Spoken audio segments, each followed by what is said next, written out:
May pahayag na si Joel Villanueva. Maiksi lang yung pahayag niya tungkol doon sa kasi nga nagrekomenda na ang Independent Commission for Infrastructure na kasuhan siya. Kasama ni Jingoy Estrada at ni Saldico at ng iba pa. Ah, nirekomenda na ng ICI sa ombudsman na kasuhan siya at yung iba pa.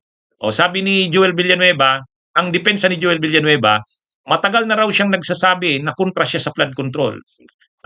Pangalawa, hindi naman daw siya, kahit daw si Alcantara, yung dating district engineer ng first engineering district ng Bulacan, hindi naman daw sinabi rin na wala siyang proyekto sa flood control sa Bulacan.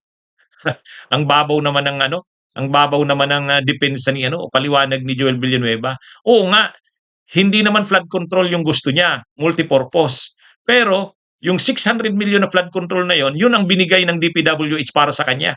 Binigyan siya ng 150 million di umano na kickback or commission.